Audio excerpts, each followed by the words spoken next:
கர்த்தருடைய பரிசுத்த நாமத்திற்கு மகிமை உண்டாவதாக.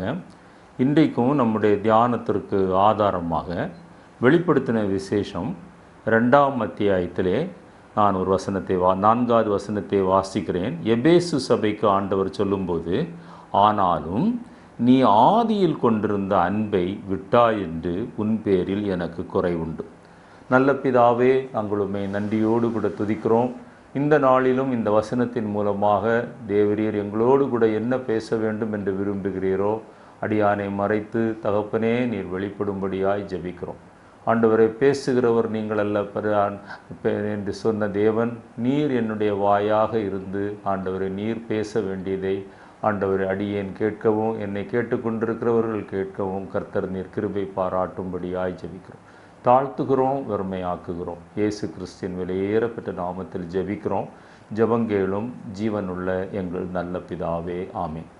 7 சபைகளுக்கு ஆண்டவர் பேசும்போது காது உள்ளவன் கேட்க கடவன் என்று சொல்லி அந்த சபையில் உள்ள நிறைவுகளையும் குறைவுகளையும் சொல்வதை நாம் பார்க்கிறோம். அதில் எபேசு சபைக்கு சொல்லும்போது தான் ஆண்டவர் சொல்கிறார், ஆனாலும் நீ ஆதியில் கொண்டிருந்த அன்பை விட்டாய் என்று உன்மேல் எனக்கு குறைவுண்டு. இந்த காலை வேளையிலே உங்களோடு கூட ஆதியில் நாம் ரட்சிக்கப்பட்ட நிலைமையிலே நாம் பெற்றிருந்த அந்த அன்பு நம்முடைய வாழ்க்கையில் இருக்கிறதா என்பதை நாம் தியானிக்க போகிறோம்.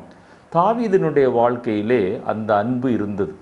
அந்த அந்த அன்பு அவருடைய வாழ்க்கையிலே பற்றி எரிந்து கொண்டிருந்தது பார்க்க முடியும். பத்சபாலிடத்தில் அவர் தவறு செய்த அந்த காலகட்டத்தை தவிர மீதி உள்ள நாட்கள் முழுவதும் அவர் எழுதின சங்கீதங்கள், அவர் பேசின காரியங்கள் எல்லாவற்றையும் நீங்கள் பார்க்கும்போது, குறிப்பாக 143ஆம் சங்கீதம் 5-6 வசனங்களை நான் வாசிக்கிறேன். பூர்வ நாட்களை நினைக்கிறேன், உமது செய்கைகளெல்லாம் தியானிக்கிறேன், உமது கரத்தின் கிரியைகளை யோசிக்கிறேன், என் கைகளை உமக்கு நேராக விரிக்கிறேன், வறண்ட நிலத்தை போல் என் ஆத்துமா உம்மேல் தாகமாயிருக்கிறது. அந்த மான்கள் நீரோடையை வாஞ்சித்து கதருமா போல என்று இன்னொரு இடத்துல நாம் வாசிக்கிறோம். கர்த்தர் மேலே அந்த ஆதியில் இருந்த அன்பு, ஆதியில் இருந்த தியாகம் அல்லது வாஞ்சை ஆண்டவர் நம்மிடத்தில் எதிர்பார்க்கிறார். ஏசாயா 51ஆம் அத்தியாயம் 9வது வசனத்தை வாசிக்கும்போது, எழும்பு எழும்பு பலங்கொள், கர்த்தரின் புயமே முந்தின நாட்களிலும் பூர்வ தலைமுறைகளிலும் எழும்பினபடி எழும்பு என்று ஆண்டவர் அனல் மூட்டி எழுப்புகிறார். இன்றைக்கும் நம்மோடு கூட ஆண்டவர் பேச விரும்புகிறதான காரியம் என்னவென்றால், நம்மிடத்தில் ஆதியில் இருந்த அந்த அன்பு, நம்ம உளையான பாவ சேற்றிலிருந்து ஆண்டவர் நம்மை தூக்கி எடுத்து கண்மலை மேல் நிறுத்தின போது அவர் மேல் வைத்திருந்த அந்த தனியாத அன்பு தாகம் இன்றைக்கு இருக்கிறதா? எபிரேயருக்கு எழுதின நிருபம் 10ஆம் அத்தியாயம் 32-34 வசனங்களை நீங்கள் வாசிப்பீர்களேயானால், குறிப்பாக 32வது வசனத்தில், முந்தின நாட்களை நினைத்து கொள்ளுங்கள், நீங்கள் பிரகாசமாக்கப்பட்டிருந்த அந்த நாட்களில் உபத்திரவங்களாகிய மிகுந்த போராட்டத்தை சகித்தீர்களே என்று அந்த எபிரேய நிருபத்தை ஆக்கியோன் அங்கே சொல்லுகிறார். அந்த பிரகாசமாக்கப்பட்ட நாட்கள், ரட்சிக்கப்பட்ட நாட்கள் தான் நம்ம பிரகாசமாக்கப்பட்ட நாட்கள். இருளின் அதிகாரத்திலிருந்து வெளிச்சத்திற்கு நம்மை கொண்டு வந்து ஆண்டவர் நம்மை பிரகாசம் உள்ள மனக்கண்களை நமக்கு தந்து நம்மை ரட்சித்தார் என்று நாம் அறிகிறோம். என்னை கேட்டுக்கொண்டிருக்கிற அருமையான தேவனுடைய பிள்ளைகளே, அன்றைக்கு இருந்த அந்த ஆதி அன்பு நம்மிடத்தில் இருக்கிறதா? ஆனால் இன்றைக்கு உள்ள உள்ளான நிலைமை, இன்றைக்கு அநேகரை பார்க்கும்போது, அநேக சபைகளை பார்க்கும்போது அந்த ஆதி அன்பு அது குறைந்து காணப்படுகிறது. ஆதி அன்பு குறைவது என்பது ஒரு சாதாரண காரியம் அல்ல, அது பின்மாற்றத்தின் அது அறிகுறியாகும். நன்றாக விளங்கி கொள்ள வேண்டும். உங்களுக்கும் எனக்கும் கர்த்தர் மேல் இருந்த ஆதி அன்பு இப்பொழுது குறைந்து காணப்படுமே, ஆனால் நீங்களும் நானும் அந்த ரிவர்ஸ் கியரில் போயிட்டுருக்கிறோம், பேக் ஸ்லைடிங்கில் போயிட்டுருக்கிறோம், அல்லது பின்மாற்றத்தில் போய் கொண்டிருக்கிறோம். இது நம்முடைய வாழ்க்கையிலே அது திடீரென்று தோன்றுகிற ஒரு காரியம் அல்ல, நன்றாக விளங்கி கொள்ள வேண்டும். இது படிப்படியாக தோன்றுகிற ஒரு காரியம். அப்போஸ்தலர் எபிரேயருக்கு எழுதின நிருபம் 10ஆம் அத்தியாயம் 38-39 வசனங்களை நான் வாசிக்கும் போதும், விசுவாசத்தினால் நீதிமான் பிழைப்பான், பின்வாங்கி போவானானால் அவன் மேல் என் ஆத்துமா பிரியமாயிராது என்கிறார். ஆதி அன்பு நம்ம இழந்து விட்டோமே, ஆனால் அது மிகுந்த ஒரு மோசமான ஒரு நிலைமைக்குள்ளாக நம்மை கொண்டு சென்று விடும். நான் சொன்னேன், ஆதி அன்பு இல்லாத அனுபவம் பின்மாற்றத்தின் அனுபவம். ஆண்டவர் சொல்கிறார், ஆதியில் இருந்த அன்பு இல்லாமல் ஒருவன் பின்மாற்றத்திற்கு நேராக போய் கொண்டிருப்பானே, ஆனால் என்னுடைய ஆத்துமா அவன் மேல் பிரியமாயிராது. நாமோ கெட்டுப்போக பின்வாங்குகிறவர்களாய் இராமல் ஆத்துமா ஈடேற விசுவாசிக்கிறவர்களாய் இருக்கிறோம். எனவே கெட்டு போகிற ஒரு அனுபவம், பின்மாற்றத்திற்கு நேராக நம்மளை இழுத்து செல்கிற ஒரு அனுபவம், தேவன் நம்முடைய ஆத்துமா மேலே பிரியமில்லாத ஒரு அனுபவம் தான் ஆண்டவருடைய அந்த ஆதி அன்பிலிருந்து நம்மை விலக்குகிற சாத்தானுடைய கிரியை. இந்த ஆதி அன்பை இழந்தவர்களுடைய வாழ்க்கையை குறித்து நான் ஒரு 7 காரியங்கள் அல்லது அதை விட்டு பின்வாங்கி 7 காரியங்களை வேகமாக சொல்லி வருகிறேன். முதலாவதாக, அவர்கள் வளர்ச்சி இல்லாதவர்களாய் காணப்படுவார்கள். ஆவிக்குரிய நிலைமையிலே வளர்ச்சி இல்லாத ஒரு செடியை நடுகிறோம், அது வளராமல் இருந்தால் ஸ்டண்டட் growth என்று சொல்லுவோம். அது வளர்ச்சி குன்றி காணப்படுகிறது அல்லது வளர்ச்சி இல்லாமல் காணப்படுகிறது.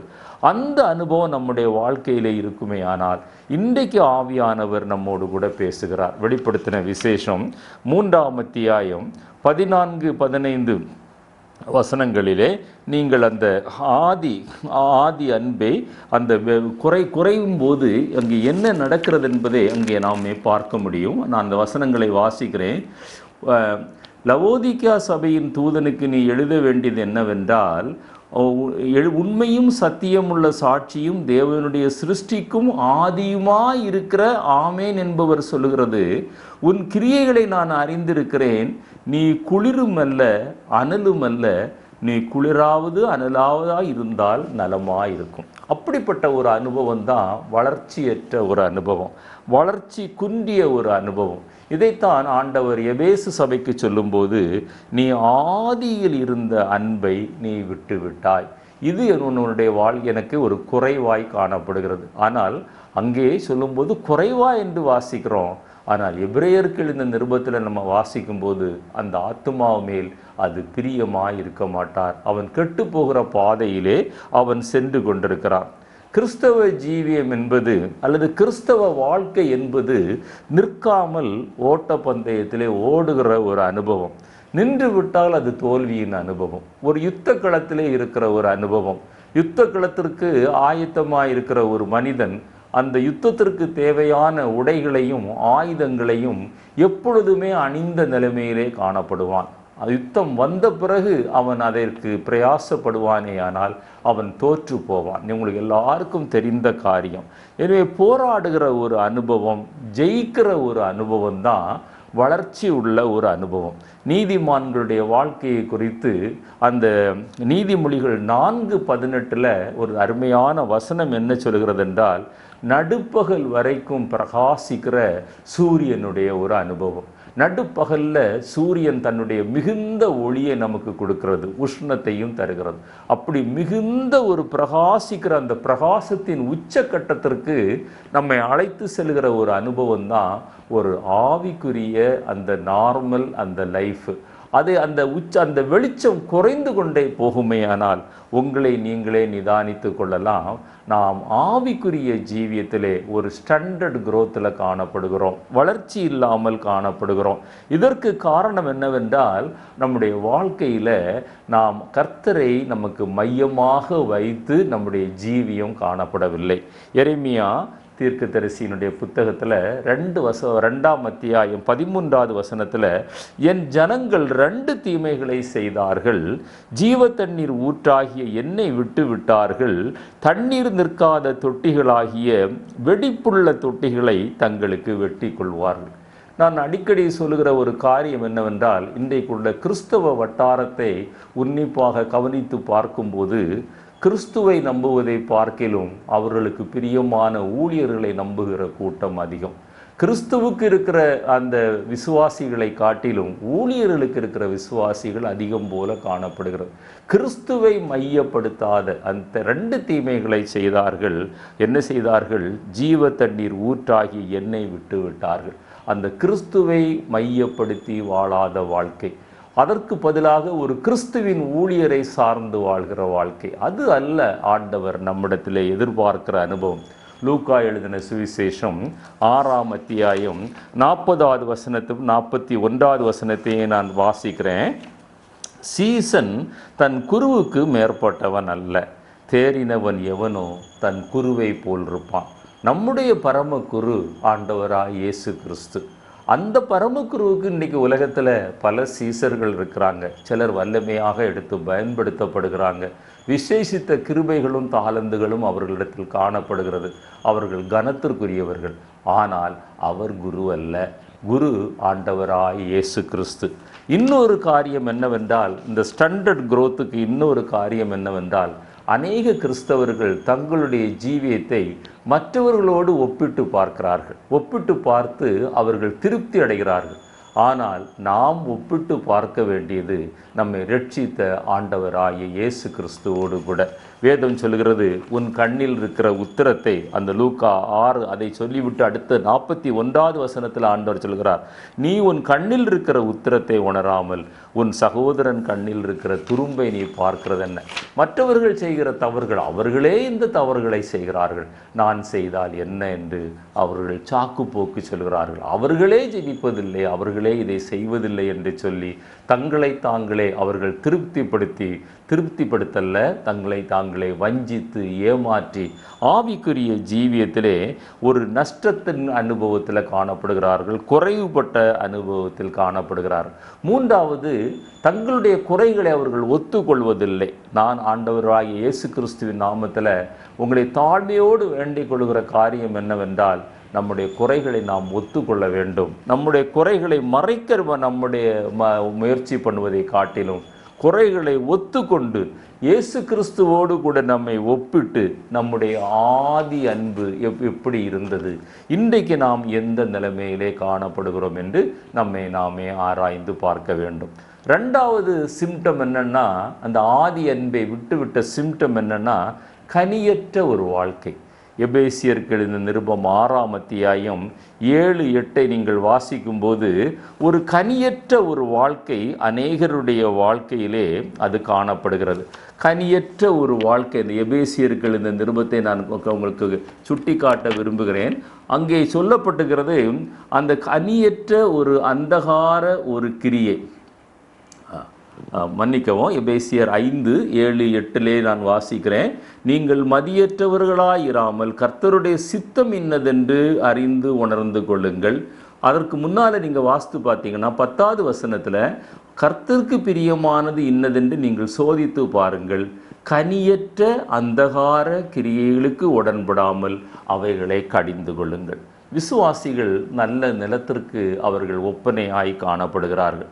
இந்த நல்ல நிலம் தொடர்ந்து வசனத்தை கேட்கிறோம் அல்லது வசனத்தை நாம் வாசிக்கிறோம். சில நேரங்களில் அதற்கு அடுத்தபடியாக சென்று வசனத்தை தியானிக்கிறோம்.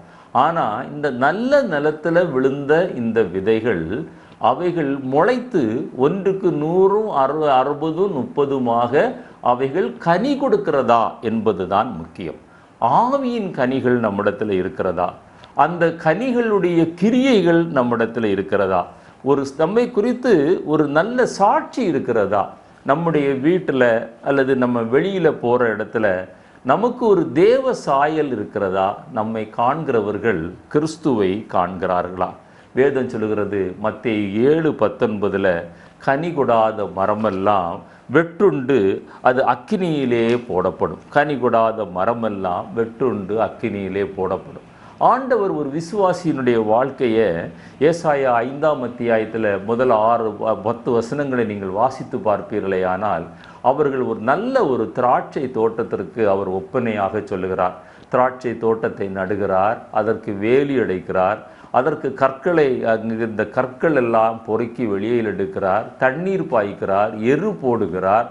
அங்கே ஒரு கோபுரத்தை வைத்து அந்த கோபுரத்திலிருந்து எதிரிகள் உள்ளே வராதபடி அல்லது மிருகங்கள் உள்ளே வந்து அழித்து விடாதபடி அவ்வளவு பாதுகாப்பை அவர் கொடுத்து விட்டு கடைசியில் சொல்கிறார், அந்த கனியற்ற ஒரு நிலைமையை பார்க்கும்போது அவர் அங்கலாய்க்கிறார்.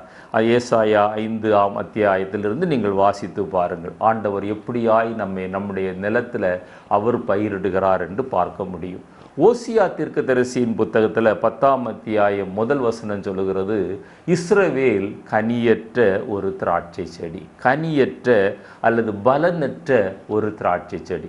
செடி நன்றாகத்தான் இருக்கிறது, இலைகள் நல்ல செழிப்பாக இருக்கிறது, பார்ப்பதற்கு தோற்றத்திற்கு ஒரு நல்ல விசுவாசி. ஆனால் கிறிஸ்துவின் சாயல் இருக்கிறதா? கிறிஸ்துவின் கனிகள் இருக்கிறதா? அந்த கனிகள் நம்முடைய வாழ்க்கையில் கிரியை செய்கிறதா? மத்தேயு 5ஆம் அத்தியாயம் 13-14 வசனத்தில் ஆண்டவர் 2 உவமானங்களை சொல்கிறார். நீங்கள் பூமிக்கு உப்பாய் இருக்கிறீர்கள். உப்பு தன்னுடைய சாரத்தை இழந்து விட்டால் அது எதற்கு பயன்படும்? அது வெளியே கொட்டப்படுவதற்கும் மனுஷரால் மிதிக்கப்படுவதற்கும் ஒழிய வேறு ஒன்றுக்கும் பயன்படாது. உப்பா இருக்கிறோமா அல்லது சாரம் இல்லாத உப்பா இருக்கிறோமா? உப்பாக மாறினது உண்மைதான், ஆனால் அந்த உப்புல சாரம் நிலைத்திருக்கிறதா? 15வது வசனத்தில் சொல்லுகிறார், நீங்கள் உலகத்திற்கு வெளிச்சமாயிருக்கிறீர்கள். வெளிச்சம் நம்மிடத்திலே காணப்படுகிறதா? வெளிச்சம் நம்மிடத்திலே காணப்படுமே, ஆனால் இருளில் இருக்கிறவர்களை வெளிச்சத்துக்கு கொண்டு வருகிற தாகம் நம்மிடத்தில் நிறைந்திருக்கும். அதைத்தான் ஆண்டவர் யோவான் ஸ்நானகனை குறித்து சொல்லும்போது, யோவான் ஸ்நானகன் அவன் எரிந்து பிரகாசிக்கிற விளக்காயிருந்தான். அந்த மெழுகுதிரி எரியும் போது தன்னுடைய வெளிச்சத்தை கொடுத்து கொண்டு அது உருகி மறைத்து கொள்வது போல, அது மறைந்து போவது போல அதற்கு தியாகம் தேவைப்படுகிறது. அதற்கு நேரம் செலவிட வேண்டும்.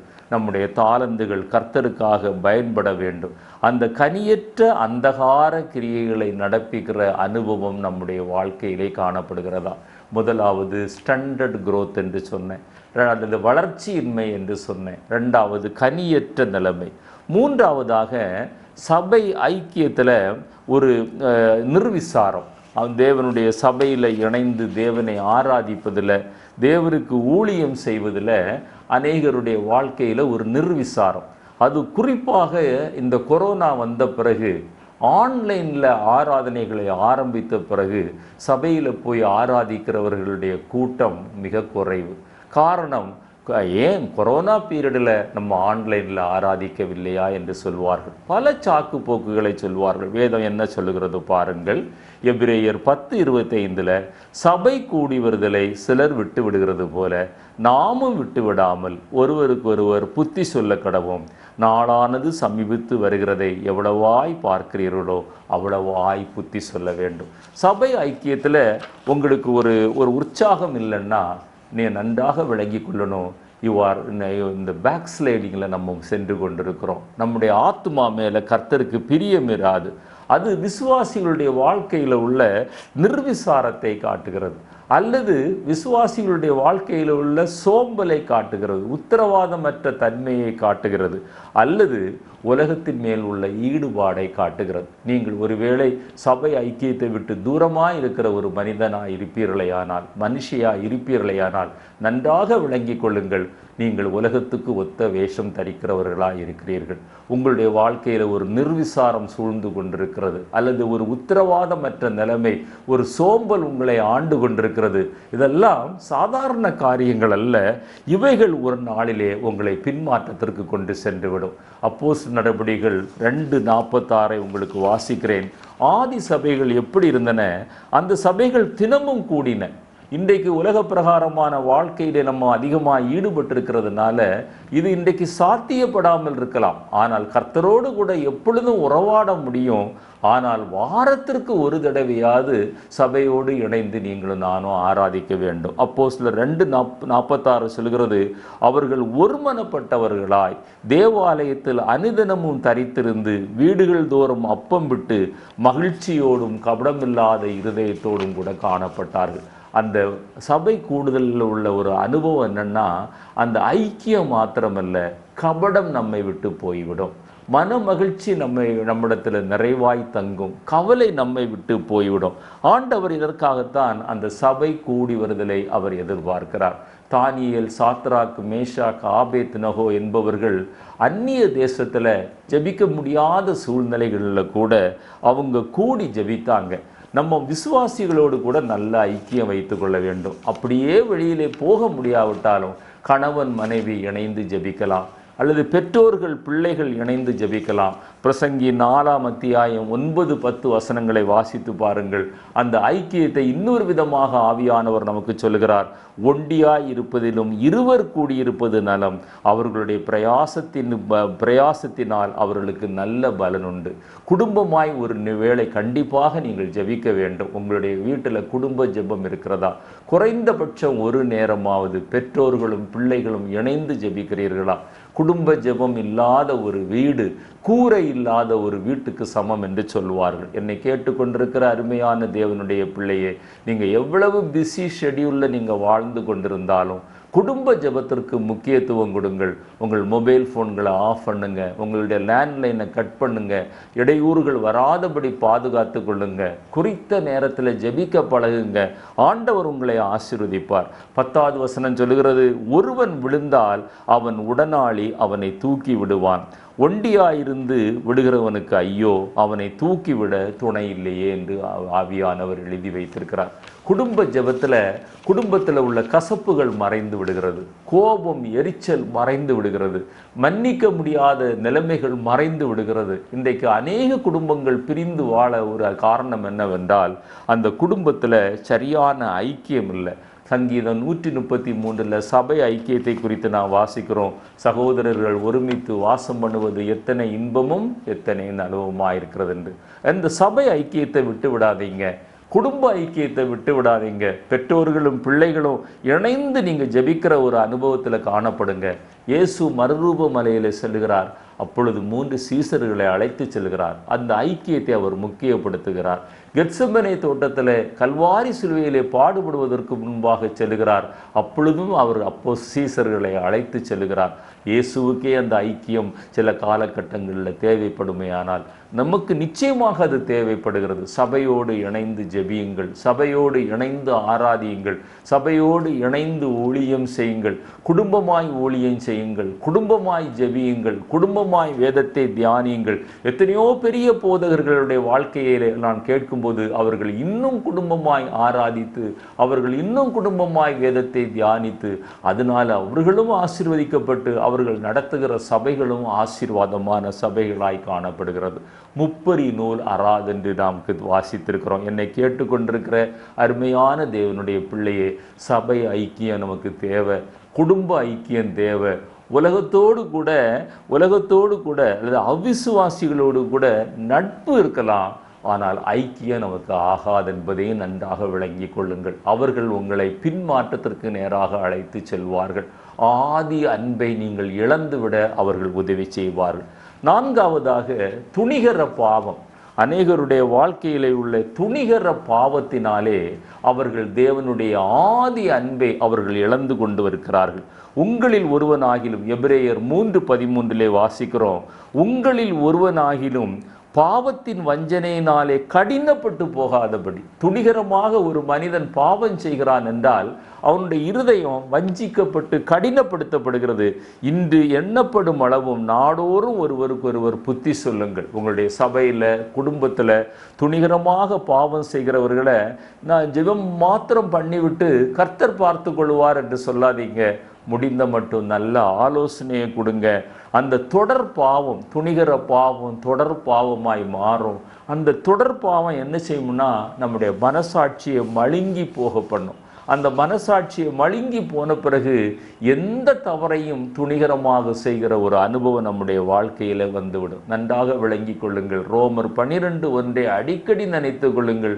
நீங்களும் நானும் தேவனுடைய ஆலயமாயிருக்கிறோம், தேவனுடைய பலிபீடமாயிருக்கிறோம். அப்படி இருக்க சகோதரரே, உங்கள் சரீரங்களை பரிசுத்தமும் தேவனுக்கு பிரியமான ஜீவ பலியாக ஒப்பு கொடுக்க வேண்டும் என்று தேவனுடைய இரக்கங்களை முன்னிட்டு உங்களை வேண்டிக் கொள்கிறேன். இதுவே நீங்கள் செய்யத்தக்க புத்தி உள்ள ஆராதனை. இது ஒரு ரீசனபிள் வர்ஷிப் என்று ஆங்கிலத்திலே நாம் அதை வாசிக்கிறோம். ஆண்டவருக்கு நம்முடைய சரீரத்தை ஜீவ பலியாய் ஒப்பு கொடுக்கிறோம். இது தேவன் தங்குகிற ஆலயம். இதை அசுசிப்படுத்த நமக்கு உரிமை இல்லை. ஏனென்றால் கல்வாரி இரத்தத்தினால, விலையேறப்பட்ட இரத்தத்தினால அவர் கிரயம் செலுத்தி உங்களை என்னை விலைக்கு வாங்கியிருக்கிறார். இந்த சரீரம் அவருக்கு சொந்தமானது. இதை கண்ட வேஷங்களை போட்டு நீங்கள் தீட்டுப்படுத்தாதீர்கள். சாயங்களினாலும் விதவிதமான சிகை அலங்காரத்தினாலும் மற்ற பலவிதமான அலங்காரங்களினாலும் மற்றவர்களை இடற பண்ணுகிற அளவிற்கு மற்றவர்களையும் இடற பண்ணி உங்களுடைய சரீரத்தை தீட்டுப்படுத்தாதிருக்க நீங்கள் பார்த்து கொள்ளுங்க. இது ஜீவ பலியாக. இதெல்லாம் எதை காட்டுகிறது என்றால், ஆதி அன்பு நம்மிடத்தில் குறைந்து விடுகிறது. செய்த தவறுக்கு நியாயம் கற்பிப்பார்கள். இது பலருடைய வாழ்க்கையிலே இதை நாம் பார்க்கிறோம். யாரையாவது சொல்லி அவர் அப்படித்தானே இருக்கிறார், அவர் எவ்வளவு பெரியவர் என்று சொல்வார்கள். நமக்கு அவர் பெரியவர் அல்ல, நமக்கு பெரியவர் கர்த்தராகிய இயேசு கிறிஸ்து. ஏசாயா 5:20 நான் வாசிக்கிறேன். 20, 25 2 வசனங்களையும் வாசிக்கிறேன்.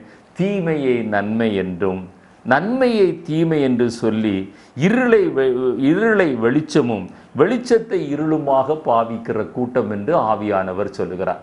தீமையை நன்மைன்னு சொல்லுவாங்க, நன்மையை தீமைன்னு சொல்லுவாங்க, வெளிச்சத்தை இருள் என்று சொல்வார்கள், இருளை வெளிச்சம் என்று சொல்வார்கள். அப்படி பாதித்து கசப்பை தித்திப்பும் தித்திப்பை கசப்பும் என்று சாதிக்கிறவர்களுக்கு ஆசீர்வாதம் என்று ஆண்டவர் சொல்லவில்லை. சொன்னால் வேதனையாக இருக்கும். அப்படி கசப்பை தித்திப்பும் தித்திப்பை கசப்பும் என்று சொல்லுகிறவர்கள், தீமையை நன்மையும் நன்மையை தீமை என்று சொல்லுகிறவர்கள், இருளை வெளிச்சமும் வெளிச்சத்தை இருளும் என்று சொல்லி சாக்குப்போக்கு சொல்லி தங்களை தாங்களே ஏமாற்றி கொள்கிறவர்களுக்கு அந்த வசனம் எப்படி முடிகிறது? ஐயோ என்று ஆண்டவர் சொல்லுகிறார். உங்களை நீங்கள் ஏமாற்ற வேண்டாம், கர்த்தருடைய கோபம் நம்மேல் பற்றி எரியும் என்று வேதம் சொல்லுகிறது. ஏசாயா 5:25 வாசிக்கிறேன். ஆகையால் கர்த்தருடைய கோபம் தமது ஜனங்களுக்கு ரோதமாய் மூண்டது, அவர் தமது கையை அவர்களுக்கு ரோதமாய் நீட்டி பர்வதங்கள் அதிரத்தக்கதாயும் அவர்கள் பிணங்கள் நடுவீதியிலே குப்பை போல விழத்தக்கதாயும் அவர்களை அடித்தார். இவை எல்லாவற்றிலும் அவருடைய கோபம் ஆறாமல் இன்னும் அவருடைய கை நீட்டினபடியே இருக்கிறது என்று ஆவியானவர் எழுதி வைத்திருக்கிறார். இந்த நிலைமைக்கு நீங்களும் நானும் சென்று விடாதபடி உலகத்துக்கு ஒத்த வேஷம் தரிக்காமல் தீமையை நன்மை என்றும் நன்மையை தீமை என்று சொல்லுகிற அந்த துணிகர பாவத்திற்குள்ளாக கடந்து போகாதிருங்கள் என்று ஆவியானவர் எச்சரிக்கிறார். 1 தெசலோனிக்கேயர் 4:7 ஆண்டவர் அருமையாக சொல்லுவார், தேவன் நம்மை அசுத்தத்திற்கு அல்ல பரிசுத்தத்திற்கு அழைத்திருக்கிறார். யாருக்காக நாம் இந்த வேஷம் போடுகிறோம்? யாருக்காக இந்த உடலுக்கு இவ்வளவு அலங்காரத்தை தேடுகிறோம்? மற்றவர்கள் நம்மை பார்க்கும்படியாகவா, அல்லது கவர்ச்சிகரமாக இருப்பதற்காகவா, அல்லது இந்த அலங்காரங்கள் தேவனை மகிமைப்படுத்துமா என்று ஒரு வினாடி நீங்கள் சிந்தித்து பாருங்கள். அவர் தேவன் நம்மை அசுத்தத்திற்கு அல்ல பரிசுத்தத்திற்கே அவர் அழைத்தார். 1 தெசலோனிக்கேயர் 4:4 இன்னும் பவுல் அப்போஸ்தலர் மூலமாக ஆவியானவர் சொல்றார், ஏன் இந்த ஜனங்கள் இப்படி பண்றாங்கன்னா, தேவனை அறியாதவர்கள் போல அவர்கள் வாழ்க்கை மாறி விடுகிறது. அதுதான் ஆதி அன்பை இழக்கிற அனுபவம், பின்மாற்றத்துக்கு போகிற அனுபவம். மாம்சீக இச்சைக்கு உட்படுகிறார்கள். பயன்படுத்தப்பட்ட வார்த்தை இன்னும் கடினமான வார்த்தை. மோக இச்சைக்கு அவர்கள் உட்படுகிறார்கள். தங்களை 4 பேர் பார்க்க வேண்டும், தாங்கள் அழகானவர்கள் என்று அவர்கள் சொல்ல வேண்டும். இதெல்லாம் நம்மை அறியாமலே நம்முடைய வாழ்க்கையில துணிகர பாவங்களாக வந்து மனசாட்சியை மழுங்க பண்ணி நமக்கு நாமளே அதற்கு ஒரு விளக்கம் கொடுத்து அந்த தீமை இருளை வெளிச்சம் என்றும் வெளிச்சத்தை இருளென்றும் சொல்லுவது போல ஏமாற்றி வஞ்சிக்கப்படுகிற அனுபவம் என்று ஆவியானவர் சொல்றார். நம்ம ஆராதிக்கலாம், ஆராதனை நடத்தலாம், நம்ம பிரசங்கிக்கலாம். ஆனால் ஒன்றை மாத்திரம் நன்றாக விளங்கி கொள்ளுங்கள், தொடர்ந்து இந்த காரியங்கள் நிறைவேறுமே ஆனால் தேவ பிரசன்னம் நம்மை விட்டு கடந்து விடும். இஸ்ரவேல் ஜனங்கள் ஆண்டவருடைய வல்லமையை கண்டார்கள், ஆண்டவருடைய மகிமையை கண்டார்கள், ஆண்டவருடைய பிரசன்னத்தை கண்டார்கள். ஆனாலும் முறுமுறுத்தார்கள், விக்கிரக ஆராதனை செய்தார்கள், மாம்ச இச்சைக்கு உட்பட்டார்கள். அன்றைக்கு எகிப்திலிருந்து புறப்பட்ட இஸ்ரவேலர்களில் ஒருவர் கூட அந்த யோசுவாவும் காலேபையும் தவிர மற்ற எல்லாரும் வனாந்திரத்தில் அழிந்து மாண்டார்கள். வனாந்திரத்தில் பிறந்தவர்கள் தான் கானான் தேசத்திற்குள்ளாய் கடந்து போனார்கள். எச்சரிப்பாக ஆண்டவர் திருஷ்டாந்தமாக நமக்கு எழுதி வைத்திருக்கிறார். தேவனுடைய மகிமையை பார்த்தார்கள், சீனாய் மலையிலே பார்த்தார்கள், மோசையின் முகத்திலே பார்த்தார்கள். ஆனால் பரம கானானுக்கு நேராய் செல்ல முடியவில்லை. என்னை கேட்டுக்கொண்டிருக்கிற அருமையான தேவனுடைய பிள்ளையே, ஆதி அன்பை இழப்பது சாதாரண காரியம் அல்ல. 5வதாக ஒரு ரட்சிப்பின் சந்தோஷம் இல்லாத ஒரு நிலைமை நம்மிடத்திலே காணப்படுகிறதா? கலாத்தியர் 4:15 பவுல் அப்போஸ்தலர் சொல்கிறார், அப்பொழுது நீங்கள் கொண்டிருந்த ஆனந்த பாக்கியம் எங்கே? அப்பொழுது நீங்கள் கொண்டிருந்த ஆனந்த பாக்கியம் எங்கே? உங்கள் கண்களை பிடுங்கி எனக்கு கொடுக்க கூடுமானாலும் அப்படி செய்திருப்பீர்கள் என்று உங்களுக்கு நான் சாட்சியாயிருக்கிறேன். ரட்சிக்கப்பட்ட நேரத்தில் ரட்சிப்பின் சந்தோஷம் நம்மிடத்துல இருந்தது. இன்றைக்கு அந்த ரட்சிப்பின் சந்தோஷம் அநேகரிடத்துல இல்லை. இன்றைக்கு ஆராதனைக்கு செல்வது கடினமாயிருக்கிறது. அது தேவையில்லை என்று நினைக்கிறோம். வேதம் வாசிப்பது, ஜெபிப்பது, குடும்ப ஜெபம் பண்ணுவது, இதெல்லாம் நம்முடைய வாழ்க்கையில் இன்றைக்கு கடின. காரணம் என்ன? ஆதியில் இருந்த அன்பை விட்டு விட்டோம். அந்த ரட்சிப்பின் சந்தோஷம் நம்முடைய வாழ்க்கையில இல்லை. ஆவியில ஆரம்பித்த கலாத்தியர் மாம்சீகத்தில் தேவனை தேடினார்கள் என்று ஆவியானவர் எழுதி வைத்திருக்கிறார். கலாத்தியர் 3:3 வாசிக்கிறேன். ஆவியினாலே ஆரம்பம் பண்ணின நீங்கள் இப்பொழுது மாம்சத்தினாலே முடிவு பெற போகிறீர்களா? நீங்கள் இத்தனை புத்தியினரா? அந்த விலையேற பெற்ற ரட்சிப்பை நம்ம உதாசீனம் பண்ணுகிறோமா? அந்த விலையேற பெற்ற ரட்சிப்புக்குரிய கனத்தை செலுத்த தவறி விடுகிறோமா?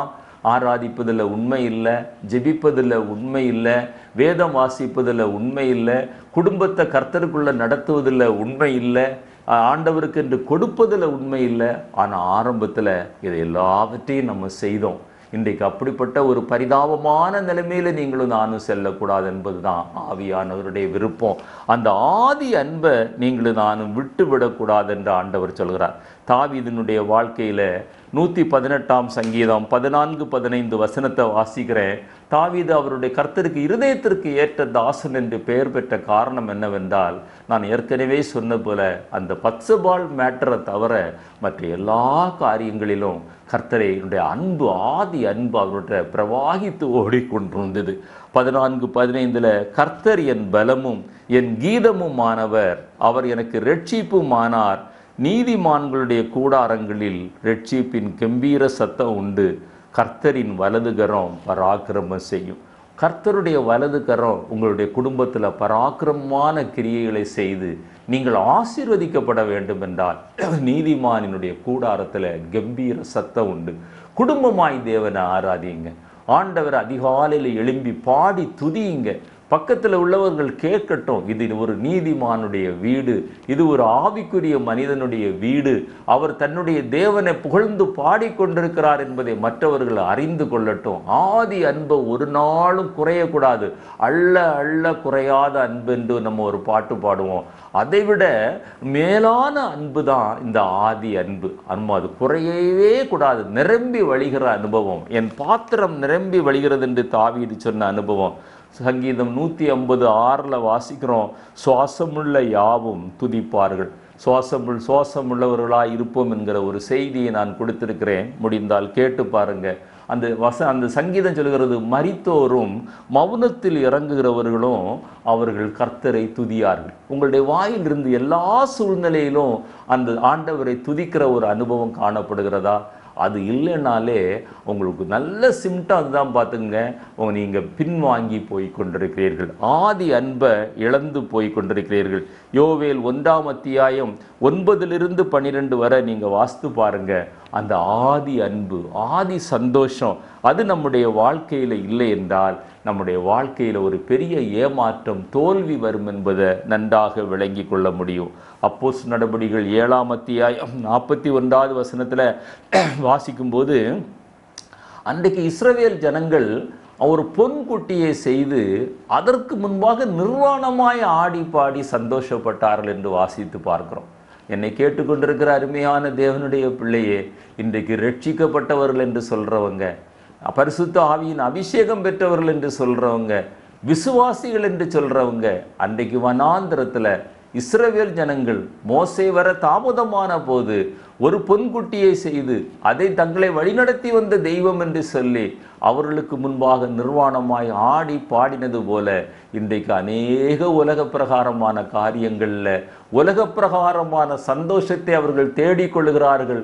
மன நிம்மதியை இழந்து விடுகிறார்கள். ஆதி அன்பு குறைந்தவர்களாய் காணப்படுகிறார்கள். ஆனால் வேதம் நமக்கு என்ன சொல்கிறது? கர்த்தருக்குள் எப்பொழுதும் சந்தோஷமாயிருங்கள். ஆபகுக்க வாஸ்து பாருங்க, 3-ம் அத்தியாயம் 17-18 வாஸ்து பாருங்க.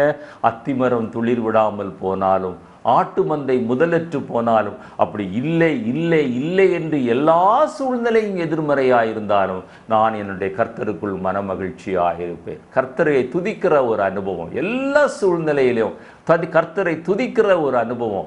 என்னால் பர்சனல் எக்ஸ்பீரியன்ஸை நான் சொல்கிறேன், எந்த இடமா இருந்தாலும் என்னால் துதிக்காமல் இருக்க முடியாது. பல காலகட்டங்களிலே பலர் என்னை உற்று பார்த்த அனுபவங்கள் உண்டு. ஆண்டவரை துதிக்கிற அனுபவம், அந்த துதியின் சத்தம் நம்முடைய இருதயத்தின் ஆழத்திலிருந்து வெளியில் வர வேண்டும். பிலிப்பியர்கள் இந்த நிருபம் 4ஆம் அத்தியாயம், மன்னிக்கவும் 3ஆம் அத்தியாயம் 1 வசனத்தில் பவுல் அப்போஸ்தலர் சொல்கிறார், கர்த்தருக்குள் சந்தோஷப்படுங்கள். 4ஆம் அத்தியாயத்தில் 4ஆவது வசனத்தில் கர்த்தருக்குள் எப்பொழுதும் சந்தோஷமாயிருங்கள். அவர் எந்த நிலைமையில சொல்றார் தெரியுமா? அவர் ஜெயிலில் அடைக்கப்பட்டிருக்கிறார், கைகளில் விலங்கு மாட்டப்பட்டிருக்கிறது. அந்த நேரத்திலும் அவரும் ஆண்டவரை துதிக்கிறார். அந்த பிலிப்பியர்கள் இந்த நிருபத்தில் மற்றவர்களும் ஆண்டவரை துதிக்க அவர் விரும்புகிறார். என்னை கேட்டுக்கொண்டிருக்கிற அருமையான தேவனுடைய பிள்ளை, 6வது சிம்டம் என்னன்னா, சகோதர சிநேகம் இல்லாத ஒரு அனுபவம். கலாத்தியர் 4:15 நம்ம வாசித்தோம். கலாத்தியர் 4:15 வாசிக்கும்போது அந்த முதல்ல இருந்த சந்தோஷம், அப்பொழுது நீங்கள் உங்களுடைய கண்களை பிடுங்கி எனக்கு கொடுக்க வேண்டுமானாலும் நீங்கள் அதை ஆனந்த பாக்கியமாய் கொடுத்தீர்களே, கொடுக்க ஆயத்தமாயிருந்தீர்களே என்று அந்த கலாத்தியர்களை பார்த்து பவுல் அப்போஸ்தலர் சொல்றார். ஆரம்பத்தில் கர்த்தருக்காக என்ன தியாகத்தை செய்வதற்கும் நீங்களும் நானும் ஆயத்தமாக இருந்திருக்கலாம். ஆனால் அதே தியாக உணர்வு இன்றைக்கு காணப்படுகிறதா? நம்மை ஒடுக்கி நமக்குள்ள தேவைகளை குறைத்தாதான் கர்த்தருக்கென்று நம்ம மனப்பூர்வமாய் தாராளமாய் நாம் கொடுக்க முடியும். அந்த அனுபவம் ஆதியில் அநேகரிடத்தில் இருந்தது. ஆனால் வர வர அந்த அனுபவம் குறைந்து கொண்டே போகிறது. கொஞ்சம் வருமானத்தில் கர்த்தருக்கு உண்மையாக இருந்தவங்க நிறைய வருமானம் வரும்போது கர்த்தருக்கு உண்மை இல்லாதவர்களாய் காணப்படுகிறார்கள். அந்த சத்தியம் நம்மை ஆண்டவரை விட்டு வழிநடத்திய சத்தியம் நம்மை ஆண்டவரை ஓடு இன்னும் நெருக்கி சேரணும். ஆனால் இன்றைக்கு அநேகருடைய வாழ்க்கையில் அவர்கள் கர்த்தரை விட்டு தூரமாய் விலகி போகிறார்கள். கலாத்தியர் 4:16 நான் உங்களுக்கு சத்தியத்தை சொன்னதினாலே உங்களுக்கு சத்ருவானேனோ என்று பவுல் அப்போஸ்தலர் கேட்கிறார். சத்தியத்தை தெரிந்தும் இது செய்ய வேண்டும் என்று தெரிந்தும் நீங்களும் நானும் அந்த சிநேகம் இல்லாமல், அந்த சகோதர சிநேகம் இல்லாமல், தெய்வ சிநேகம் இல்லாமல் காணப்படுவோமேயானால் நீங்களும் நானும் பின்மாற்றத்தில் செல்வதான அடையாளம். அது நம்முடைய வாழ்க்கையில் ஒருபோதும் வரக்கூடாது. சாந்தத்தோடும் நம்ம மன அமைதியோடும் தயவோடும் மற்றவர்கள் அப்படி செல்கிறதை நீங்கள் பார்ப்பீர்களேயானால் அவர்களுக்கு புத்தி சொல்ல வேண்டும் என்று ஆவியானவர் சொல்கிறார். 141 சங்கீதம் 5வது வசனம், நீதிமான் என்னை தயவாய் குட்டி என்னை கடிந்து கொள்ளட்டும், அது என் தலைக்கு எண்ணெயை போல் இருக்கும், என் தலை அதை அல்ல தட்டுவதில்லை, அவர்கள் இக்கட்டுகளிலே நான் இன்னும் ஜெபம் பண்ணுவேன். மற்றவர்களுக்காக ஜெபம் பண்ண பழகுங்க. உங்கள் சபையில் யாராவது பேக்ஸ்லைடிங்கில் போய் கொண்டிருக்கிறார்களா? கர்த்தரை விட்டு தூரமாய் போய் கொண்டிருக்கிறார்களா? அவர்களுடைய இக்கட்டுகளில் ஜெபம் பண்ணுவதற்காக ஆண்டவர் உங்களை அழைத்திருக்கிறார், உங்களை ரட்சித்திருக்கிறார், உங்களை அபிஷேகித்திருக்கிறார். அதுதான் ஆதி அன்பு வெளிப்படுகிற அனுபவம், மற்றவர்களுக்காக ஜெபிக்கிற ஒரு அனுபவம். புத்திமதிகளை ஏற்றுக்கொள்ளாத ஆவிக்குரியவர்கள் என்று சொல்கிறவங்க இன்றைக்கு அநேகர் காணப்படுகிறாங்க. ஆலோசனைகளை ஏற்றுக்கொள்ளாத, அறிவுரைகளை ஏற்றுக்கொள்ளாத அப்படிப்பட்ட அந்த ஸ்பெஷல் ஆவிக்குரியவர்கள் யார் தெரியுமா? தங்களை தாங்களே ஏமாற்றுகிறவர்கள். ஏன் அப்படி ஏமாற்றுகிறான்னு தெரியுமா? ஏன் அப்படி அவங்களால் ஏற்றுக்கொள்ள முடியவில்லை என்று தெரியுமா? இருதயத்தில் உள்ள பெருமை அல்லது அகந்தை அல்லது மேட்டிமை. கலாத்தியர் 6:3 ஒருவன் தான் ஒன்றுமில்லாதிருந்தும் தன்னை ஒரு பொருட்டென்று எண்ணினால் தன்னை தானே வஞ்சிக்கிறோம். நம்ம ஒன்றுமே இல்லை ஆண்டவரே, நம்முடைய பார்வையில் நான் ஒன்றுமே இல்லை. யாக்கோபு சொல்லுவார், கோலும் தடியுமாய் வந்தேன், இப்போ 2 பரிவாரங்களோடு கூட நான் கடந்து போகிறேன், இது எதுவும் என்னால் உண்டானதல்ல, எல்லாம் உம்மாலே உண்டானது. இந்த உணர்வு நம்முடைய வாழ்க்கையில் இன்றைக்கு காணப்படுகிறதா? உயர்த்தப்பட்ட நிலைமையிலும் உன்னதமான நிலைமையிலும் நான் ஒன்றுமில்லை ஆண்டவரே. யோபு சொல்றார் அல்லவா, நான் நிர்வாணியாய் வந்தேன், நான் நிர்வாணியாய் கடந்து போவேன் என்று. அந்த அனுபவம் தான் மனத்தாழ்மையோடு கூட நம்மை நாமே தாழ்த்தி, கெட்ட குமாரன் என்று சொல்லுகிறோமே இந்த இளைய குமாரன், அந்த இளைய குமாரனுடைய அந்த சம்பவத்தை நீங்கள் வாசித்து பாருங்கள். வேதம் சொல்லுகிறது, புத்தி தெளிந்த போது புத்தி தெளிந்த போது. ஒருவேளை நீங்கள் கர்த்தரை விட்டு தூரமாய் விலகி போயிருக்கலாம், ஆதி அன்பை நீங்கள் விட்டிருக்கலாம். இன்றைக்கு ஆவியானவர் உங்களுடைய புத்தியை தெளிய பண்ண வேண்டும். வேதம் சொல்கிறது, புத்தி தெளிந்த போது அவன் தன் தகப்பன் வீட்டை நினைத்து பார்த்தான், புறப்பட்டு வந்தான். நடந்ததென்ன? அவனுடைய வாழ்க்கையை புதிய வாழ்வு, புதிய வஸ்திரம், புதிய மோதிரம், புதிய காலணிகள், அங்கீகரிக்கப்பட்ட ஒரு வாழ்க்கை, புறக்கணிக்கப்பட்ட ஒரு வாழ்க்கையிலிருந்து, பரிதாபமான ஒரு வாழ்க்கையிலிருந்து, ஒருவேளை அந்த இளைய குமாரனை போல பல ஆண்டுகள் நீங்கள் பின்னே சென்றிருக்கலாம் ஆவிக்குரிய வாழ்க்கையில். இன்றைக்கு கர்த்தர் அழைக்கிறார். இன்றைக்கு புத்தி தெளியட்டும். ஆண்டவர் இன்றைக்கு புறப்பட்டு வாருங்க. லோத்து சோதமை விட்டு ஓட தயங்கினான். ஓடுறதுக்கு ரொம்ப யோசித்தார் லோத்து. சீசர்கள், அந்த தூதர்கள் கையை பிடித்து இழுத்து கொண்டு ஓட சொன்னார்கள். லோத்தினுடைய மனைவியை நினைத்து கொள்ளுங்கள் என்று இயேசு சொல்லுகிறார். இன்றைக்கு உப்பு தூணாக, திருஷ்டாந்தமாக நமக்கு வைக்கப்பட்டிருக்கிறது. என்னை கேட்டுக்கொண்டிருக்கிற அருமையான தேவனுடைய பிள்ளையே, நான் சொல்வது கடினமாய் தோன்றலாம், ஆனால் சத்தியத்தை சத்தியமாய் சொல்லி கொண்டிருக்கிறேன். இன்றைக்கு லோத்துனுடைய மனைவி அந்த பின்மாற்றத்தின் அந்த அடையாளமாய், திருஷ்டாந்தமாய் நமக்கு வைக்கப்பட்டிருக்கிறது. ஆண்டவர் சொல்றார், லோத்தின் மனைவியை நினைத்துக் கொள்ளுங்கள், மனம் திரும்புங்கள் என்று சொல்லுகிறார். சகரியா தீர்க்கதரிசியின் புத்தகம் 1ஆம் அத்தியாயம் 3வது வசனத்தில் சேனைகளின் கர்த்தர் உரைக்கிறது என்னவென்றால், என்னிடத்தில் திரும்புங்கள் என்று சேனைகளின் கர்த்தர் சொல்லுகிறார், அப்பொழுது நான் உங்களிடத்திற்கு திரும்புவேன் என்று சேனைகளின் கர்த்தர் சொல்லுகிறார். ஆண்டவர் நம்மை பின்மாற சொல்லல, நம்ம தான் பின்மாறினோம். அதனால தான் ஆண்டவர் சொல்றாரு, நீ திரும்பி வா, நானும் உன்னுடைய வாழ்க்கையில திரும்பி வருவேன்.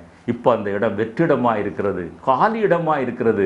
அந்த இடத்தை நீங்கள் நிரப்பலைன்னா, கர்த்தருடைய பிரசன்னத்தினால, ஆவியினால நிரப்பலைன்னா, இன்னொருவர் நிரப்புவதற்கு காத்து கொண்டிருக்கிறார். வாழ்க்கை பரிதாபமாய் முடியும். அதைத்தான் சொல்றார், அந்த ஆத்துமாவின் மேல் நான் பிரியமாயிரேன் என்று ஆண்டவர் சொல்கிறதை நீங்கள் கேட்க முடியும்.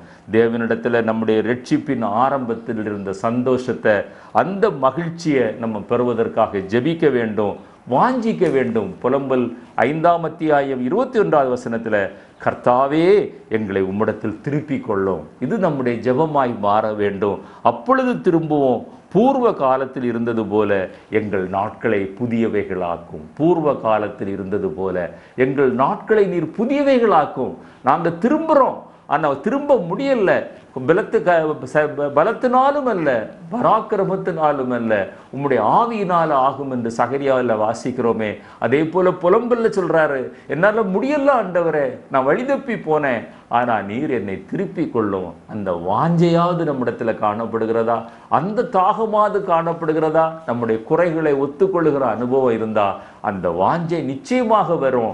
ஆண்டவரிடத்துல நம்ம மனம் திரும்பி செல்வோம், ஆண்டவர் நம்மிடத்துல திரும்பி வருவார்.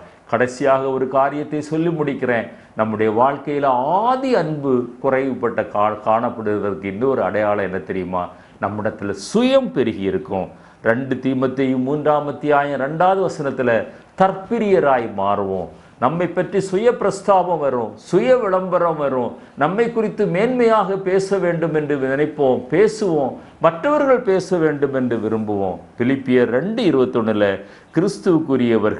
கிறிஸ்துவுக்குரியவர்கள் என்னது? தங்களுக்குரியவர்களை அவங்க தேட மாட்டார்கள், கிறிஸ்துவுக்குரியவர்களை அவங்க தேடுவாங்க. நம்ம எதற்குரியதை நம்ம தேடுகிறோம்? எதற்குரியதை நம்ம நாடி செல்கிறோம்? நம்முடைய நோக்கமெல்லாம் எப்படி இருக்கிறது? உலகத்தின் மேன்மைகளுக்காக, ஆஸ்திகளுக்காக, உலகத்தின் அந்தஸ்துகளுக்காக, அதிகாரங்களுக்காக நம்முடைய வாஞ்சை இருக்குமே. ஆனால் நன்றாக விளங்கி கொள்ளுங்க, நீங்கள் பேக் ஸ்லைடிங்கில் இருக்கிறீங்க. கிறிஸ்துவுக்குரியவங்களை ஆண்டவரை ஒரு சிலரையாவது உமக்காக நான் ஆதாயப்படுத்தி கொண்டு வர வேண்டும். ஆண்டவரை ஒரு சிலருக்காவது நான் சத்தியத்தை ஒவ்வொரு நாளும் சொல்ல வேண்டும். ஆண்டவரை என்னுடைய குடும்பத்தை நான் கட்டி எழுப்ப வேண்டும். ஆவிக்குரிய நிலைமையில கிறிஸ்துவுக்குரியவைகளை தேடுகிற அனுபவம் இல்லாவிட்டால், தனக்குரியவைகளை தேடுகிற அனுபவம் நம்முடைய வாழ்க்கையில பெருகி கொண்டே இருக்குமே. ஆனால் நம்ம ரிவர்ஸ் கியர்ல போயிட்டு இருக்கிறோம், பின்வாங்கி போய் கொண்டிருக்கிறோம். மார்க் 10ஆம் அத்தியாயம் 35லிருந்து 37 வசனத்துல வாசித்து பாருங்க. சிலருடைய சுயம் எப்படி வெளிப்படுகிறது? யாக்கோபு யோவான்னு சொல்றாங்க, ஆண்டவரே உம்முடைய வலது பாரிசத்துல நானும், உம்முடைய இடது பாரிசத்துல என்னுடைய சகோதரன் இருக்க வேண்டும். ஒரு வகையில் அது பாசிட்டிவாக எடுத்துக்கொள்ளலாம். அவர்களுடைய வாஞ்சையே அதிலே பார்க்கிறோம். கிறிஸ்துவரோடு கூட நெருங்கி வாழ்கிற ஒரு ஐக்கியம், ஆனால் ஆண்டவர் சொல்கிறாரு, வலது பாரிசத்திலும் இடது பாரிசத்திலும் யார் உட்கார்வார் என்பதை நான் அல்ல தீர்மானம் பண்ணுகிறது, அது பிதாவாகிய தேவன் தீர்மானம் பண்ணுவார் என்று சொல்கிறார்.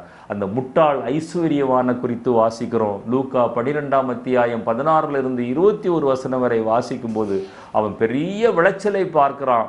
பெரிய விளைச்சலை சேமித்து வைப்பதற்கு ஒரு கிடங்கை கட்டுகிறான். அவன் என்ன சொல்கிறான்? என் ஆத்துமாவே நீ புசித்து குடி, நீ பூரிப்பாகு, நீ இளைப்பார் என்று சொல்கிறான். ஆண்டவர் இரவில் அவனோடு கூட பேசுகிறார்.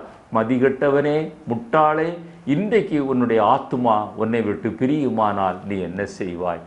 என்னை கேட்டுக்கொண்டிருக்கிற அருமையான தேவனுடைய பிள்ளையே, இந்த உலகத்தில் நாம் தேடுகிற நாடுகிற எதுவும் அதெல்லாம் அனித்தியமானவைகள், ஒன்றும் நம்மோடு கூட வருகிறதில்லை. ஆனால் நீங்கள் தேடுகிற ஆத்துமாக்கள், நீங்கள் கர்த்தருக்காக படுகிற பிரயாசங்கள், அதற்கு எல்லாவற்றுக்குரிய பலனை நீங்கள் பரலோகத்தில் பார்க்க முடியும். இன்னொரு ஐஸ்வர்யவானை குறித்து வாசிக்கிறோம். லாசரு காலத்தில் வாழ்ந்த ஐஸ்வர்யவான். லூக்கா 16ஆம் அத்தியாயம் 19 28 வரல அங்கே எழுதப்பட்டிருக்கிறது, அவன் அனுதினமும் சம்பிரதாயமாய் அவன் வாழ்ந்தான், சுகபோகமாய் வாழ்ந்தான். ஆனால் அவனுக்கு ஆண்டவரை தேட மனசில்லை. மரித்த பிறகு சொல்கிறான், அங்கே என்னுடைய சகோதரர்கள் ரட்சிக்கப்படவென்று. காரணம் என்ன தெரியுமா? உலக பிரகாரமாய் அவன் ஐஸ்வர்யவான், ஆனால் ஆவிக்குரிய தரித்திரவானாய் அவனுடைய வாழ்க்கை முடிந்தது. நீதிமொழிகள் 23:21 வாசிக்கிறோம், குடியனும் போஜன பிரியனும் தரித்திரராவார்கள், தூக்கம் கந்தைகளை உடுத்துவிக்கும். என்னை கேட்டுக்கொண்டிருக்கிற அருமையான தேவனுடைய பிள்ளையே, உலகத்தின் ஆசாபாசங்கள், உலகத்தின் இச்சைகள், உலகத்தின் ஆடம்பரங்கள், உலகத்தின் வழிபாடுகள் உன்னை ஆவிக்குரிய தரித்திரனாய் மாற்றி கொண்டிருக்கிறது. அது உன்னை ஒரு நாளிலே கீழே விழத்தள்ளும். உன்னுடைய ஆத்துமா மேல் கர்த்தர் பிரியமாய் இருக்க மாட்டார். ரோமர்கள் இந்த நிருபம் 13ஆம் அத்தியாயம் 14 வசனத்தை வாசிக்கிறோம். நீ ரட்சிக்கப்பட்டவன் என்று சொன்ன பிறகு, நீ விசுவாசி என்று சொன்ன பிறகு, நீ ஞான ஸ்நானம் பெற்ற பிறகு, நீ அபிஷேகம் பெற்ற பிறகு, களியாட்டும் வெறியும் வேசித்தனமும் காம விகாரமும் வாக்குவாதமும் பொறாமையும் உள்ளவர்களாய் நடவாமல் பகலிலே நடக்கிறவர்கள் போல சீராய் நடக்க கடவோம். இன்னும் உலகத்தின் ஆசாபாசங்களுக்கும் உலகத்தின் சந்தோஷத்திற்கும் நீங்களும் நானும் பங்காளிகள் ஆக நமக்கு உரிமை இல்லை. ஆண்டவர் சொல்லுகிறார், சீராய் நடக்க கடவும், துர்ரீச்சைகளுக்கு இடமாக உடலை பேணாமல் இருந்து கர்த்தராகிய இயேசு கிறிஸ்துவை தரித்து கொள்ளுவோம். இந்த அனுபவத்தை ஆண்டவர் நம்முடைய வாழ்க்கையில் எதிர்பார்க்கிறார். கலாத்தியர் 5:16-17 வாசித்து நான் முடிக்க விரும்புகிறேன். விளைவு என்னவென்றால், நம்முடைய சுயம் நம்மிடத்தில் வந்து அந்த உலக பிரகாரமான நன்மைகளுக்காக, உலக பிரகாரமான சந்தோஷங்களுக்காக நீங்களும் நானும் நாடி செல்வோமேயானால் ஆவிக்கேற்றபடி நடந்து கொள்ளுங்கள். அப்பொழுது மாம்ச இச்சையை நிறைவேற்றாதிருப்பீர்கள். மாம்சம் ஆவிக்கு விரோதமாகவும் ஆவி மாம்சத்திற்கு விரோதமாகவும் இச்சிக்கிறது. நீங்கள் செய்ய வேண்டும் என்று இருக்கிறவைகளை செய்யாதபடிக்கு இவைகள் ஒன்றுக்கு ஒன்று விரோதமாயிருக்கிறது. இதை நன்றாக விளங்கிக் கொள்ளுங்கள். நீங்கள் ஆவிக்குரியவர்களாய் நடந்து கொள்ள வேண்டும் என்றால் மாம்சத்திற்குரிய காரியங்களை விட்டு விலகியே ஆக வேண்டும். நீங்கள் you cannot ride on 2 horses என்று சொல்வார்கள். 2 குதிரையில் நீங்கள் பிரயாணம் பண்ண முடியாது. 2 குதிரைகளில் ஒரு குதிரைக்கு இந்த பக்கம் ஒரு காலும் இன்னொரு காலும் போட்டு நீங்கள் யுத்தம் பண்ண முடியாது. இவன் ஓடவே முடியாது, நடக்கவே முடியாது, இருக்கவே முடியாது, விழுந்து விடுவீர்கள். உலகமும் வேணும், உன்னதமும் வேணும் என்று சொல்கிறவங்க ஒரு நாளும் உன்னதத்திற்கு பங்காளிகளாய் மாற முடியாது. அவர்கள் கர்த்தரை விட்டு தூரமாய் விலகி போய் கொண்டிருக்கிறார்கள். எனவே இந்த நாளில் கர்த்தர் மேலே உள்ள அன்பு, அந்த ஆதி அன்பு என்ன நிலைமையில் இருக்கிறது என்று நம்மை நாமே நிதானித்து பார்ப்போம். கர்த்தர் தாமே தொடர்ந்து உங்களோடு கூட பேசுவாராக. இந்த வசனங்கள் உங்களிடத்தில் கிரியை செய்யட்டும். ஆதி அன்பை நம்ம விட்டு விடாமல், அந்த இளையகுமாரன் புத்தி தெளிந்த போது தன்னுடைய தகப்பன் வீட்டை நோக்கி வந்தது போல கர்த்தரை நோக்கி வருவோம். அந்த ஆதி அன்பை நம்ம இன்னும் அதை அதிகமாய் பெற்றுக்கொள்ள வாஞ்சிப்போம். கர்த்தர் தாமே உங்களையும் என்னையும் ஆசீர்வதிப்பாராக. இந்த செய்தி உங்களுக்கு ஆசீர்வாதமாக இருந்தால் மற்றவர்களுக்கு அறிமுகப்படுத்துங்கள். உங்களுக்காக நாங்கள் ஜெபிக்கிறோம், நீங்களும் எங்களுக்காக ஜெபியுங்கள். ஆதி அன்பில் நிலைத்திருப்போம். ஆமென்.